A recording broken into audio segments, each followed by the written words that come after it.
Los relatos de horror a menudo toman la forma de leyendas urbanas o cuentos ficticios que buscan asustarnos en la oscuridad. Sin embargo, hay momentos en que la realidad supera la ficción y los terrores que acechan en las sombras no son fantasmas ni criaturas míticas, sino personas reales. Una de estas figuras es Richard Ramírez, conocido como el Night Stalker, un asesino en serie que sembró el caos y el miedo en Los Ángeles durante los años 80. Su nombre se convirtió en sinónimo de maldad y sus actos dejaron una marca imborrable en la historia del crimen. En el video de hoy nos adentraremos en la vida de Ramírez, desde su turbulenta infancia hasta los escalofriantes crímenes que perpetró, explorando las capas de oscuridad que definieron su existencia y que aterrorizan incluso años después de su muerte. Una infancia marcada por el dolor. La historia de Richard Ramírez comenzó el 29 de febrero de 1960 en El Paso, Texas, en el seno de una familia disfuncional. Sus padres, Julián Ramírez y Mercedes Muñoz, llevaban una relación plagada de conflictos, caracterizada por constantes discusiones y actos de violencia doméstica. Julián, un exoficial de policía, lidiaba con una fuerte adicción al alcohol y un carácter explosivo que lo llevaba a golpear a su esposa e hijos con regularidad. Richard, el menor de 5 hijos, creció en un entorno de caos y abuso, buscando refugio en las calles de su vecindario. Este escape de la brutalidad doméstica lo llevó a relacionarse con otros jóvenes que también enfrentaban realidades difíciles. Estas conexiones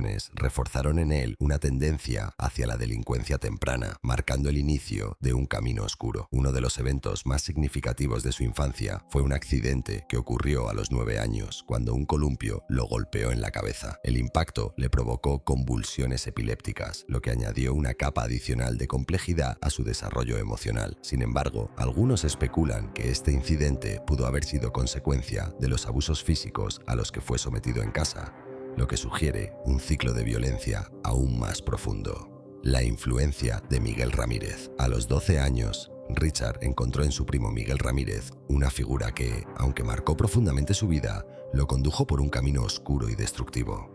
Miguel, un veterano de la guerra de Vietnam, había regresado a casa cargando no solo cicatrices físicas y emocionales, sino también una mentalidad profundamente afectada por los horrores que había presenciado y cometido durante el conflicto. En lugar de ser un modelo positivo, Miguel se convirtió en una influencia tóxica que introdujo a Richard en un mundo de violencia y brutalidad que marcaría su destino. Miguel relataba a Richard historias perturbadoras de su tiempo en la guerra, destacando con morboso orgullo los actos atroces que había cometido. No solo hablaba de los horrores del combate, sino que le mostraba fotografías que documentaban su crueldad. Imágenes de mujeres vietnamitas que había torturado, abusado y asesinado, presentándolas como trofeos de sus experiencias bélicas. Estos relatos y evidencias visuales no solo desensibilizaron a Richard ante la violencia, sino que también plantaron en él una idea retorcida sobre el poder y la dominación. La influencia de Miguel no se limitó a historias y fotografías. También comenzó a enseñar a Richard habilidades prácticas que había adquirido durante su tiempo en el ejército. Le instruyó en el manejo de armas, técnicas de acecho y otros conocimientos relacionados con la guerra.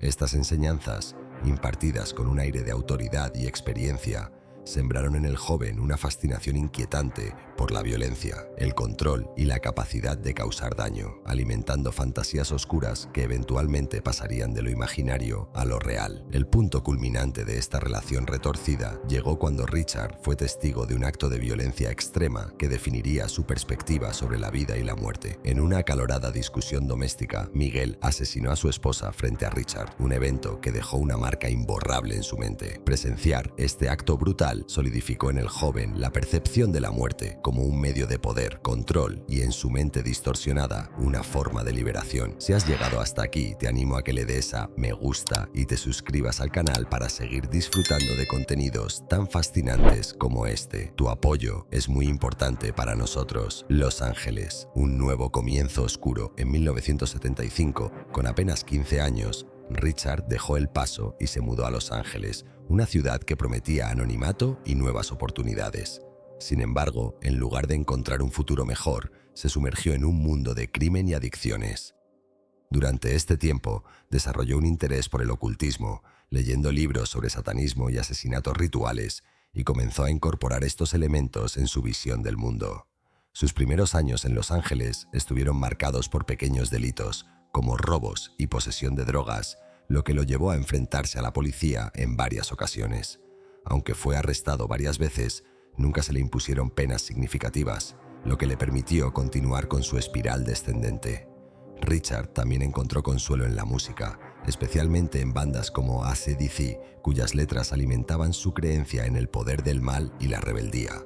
Su fascinación por el satanismo y su creciente necesidad de poder y control lo llevaron a explorar fantasías cada vez más oscuras. El surgimiento del Night Stalker el 28 de junio de 1984 marcó el inicio de la pesadilla que Richard Ramírez infligió a Los Ángeles. Jenny Vincow, una mujer de 79 años, fue encontrada asesinada en su apartamento. Había sido apuñalada repetidamente y abusada, y su cuerpo presentaba señales de una brutalidad extrema. Este crimen fue solo el comienzo de una serie de asesinatos que aterrorizarían a la ciudad. Entre 1984 y 1985, Ramírez llevó a cabo una serie de ataques que desafiaron cualquier patrón lógico. Sus víctimas eran hombres, mujeres, ancianos y niños, seleccionados al azar. Entraba en sus hogares durante la noche, utilizando cualquier arma que tuviera a su disposición: cuchillos, martillos, machetes e incluso armas de fuego. Su falta de un modus operandi consistente lo hacía impredecible, complicando enormemente los esfuerzos de la policía para detenerlo. Además de la violencia física, Ramírez dejaba mensajes satánicos en las escenas del crimen, lo que aumentaba la histeria colectiva. En algunos casos, dibujaba pentagramas en las paredes o incluso en los cuerpos de sus víctimas, consolidando su imagen como un asesino demoníaco. Un error fatal. El principio del fin. A pesar de su habilidad para evitar ser capturado, Ramírez cometió un error crucial en 1985. Después de uno de sus ataques, robó un automóvil que posteriormente abandonó. Las huellas dactilares que dejó en el vehículo permitieron a la policía identificarlo y emitir una orden de arresto. En cuestión de días, su rostro apareció en los periódicos y noticieros de todo el país. El 30 de agosto de 1985, mientras regresaba a Los Ángeles, Ramírez fue reconocido por un grupo de ciudadanos en un barrio hispano. Lo persiguieron y lo golpearon hasta que la policía llegó para salvarlo de un linchamiento inminente. La imagen de Ramírez, siendo escoltado por los oficiales, ensangrentado y derrotado, marcó el fin de su reinado de terror. El juicio y la figura del antihéroe oscuro, el juicio de Richard Ramírez, fue un espectáculo mediático que capturó la atención del país. Acusado de 14 asesinatos, múltiples abusos sexuales y robos, enfrentó un proceso judicial que duró años. Durante el juicio, mostró una actitud desafiante, dibujando símbolos satánicos en su piel y lanzando miradas sugerentes a las cámaras. En 1989, fue condenado a 19 penas de muerte. Sin embargo, lejos de mostrar arrepentimiento, Ramírez adoptó una postura de desafío, declarando: «No me arrepiento de nada. Nos vemos en Disneylandia». Su falta de remordimiento y su aparente disfrute del proceso judicial lo convirtieron en una figura polarizadora, tanto odiada como fascinante. El legado de Richard Ramírez. Después de su condena, Ramírez permaneció en el corredor de la muerte en la prisión de San Quintín hasta su muerte en 2013 debido a un linfoma. Aunque sus años finales estuvieron marcados por un declive físico, su nombre continuó generando debates y fascinación. Uno de los aspectos más inquietantes de su legado es la cantidad de admiradoras que atrajo mientras estaba en prisión. Estas mujeres, cautivadas por su imagen y su notoriedad, le enviaron cartas de amor e incluso propuestas de matrimonio. En 1996 se casó con una de estas admiradoras, Doreen Lioy, lo que subrayó aún más la complejidad de su impacto en la sociedad. Además, su conexión con el infame Hotel Cecil en Los Ángeles, donde se hospedó durante parte de su reinado de terror, añadió un elemento místico a su historia.